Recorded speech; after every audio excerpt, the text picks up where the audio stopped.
Первый ряд самый главный, и от того, как его положишь, зависит многое. Видимо, поэтому мы перекладывали его несколько раз.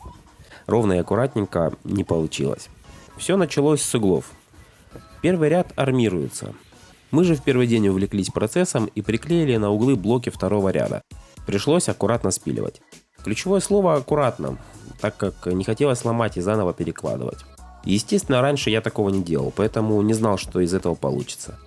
Это были бесконечные 8 минут. Получилось аккуратно спилить блок обычной ножовкой по дереву. Со вторым углом справился быстрее. 3 минуты. Видимо, сказывается опыт.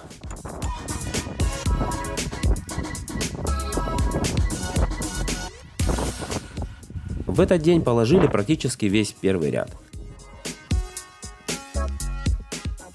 На следующий день мы продолжили, но не строить, а ломать. Несмотря на то, что диагонали мерили по несколько раз, из-за кривого фундамента нависание газоблока в одном месте было 10 см. К слову о нависании. В идеальном мире должно было получиться 5 см по всему периметру фундамента. Так бы мы его аккуратно утеплили 5-сантиметровым пеноплексом и вышли бы в один уровень со стеной на финишной отделке. Одно за другое цепляется, нельзя просто взять и снять только один угол. Пришлось отрывать весь ряд, счищать клей, перемерять диагонали и ставить углы заново.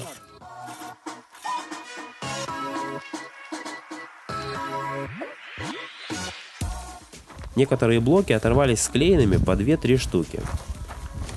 Такими их назад и приклеили.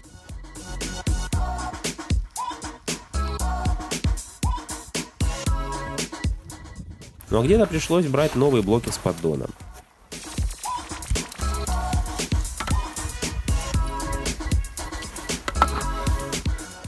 Все, что получилось приклеить назад, приклеили, но осталось еще много оторванных. Да вы и сами видите, повсюду валяются некрасивые, все в клею, бывшие в употреблении блоки, как будто строительный мусор.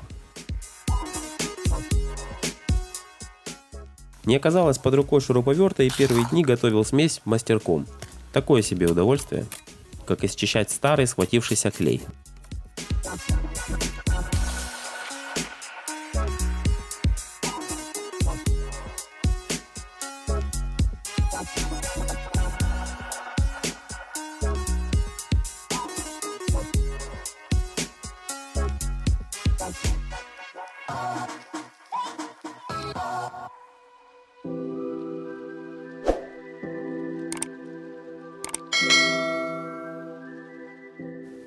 К концу дня спина поблагодарила за тренировку и пошла отдыхать, а мы еще на 4 дня получили заряд от вращения к стройке.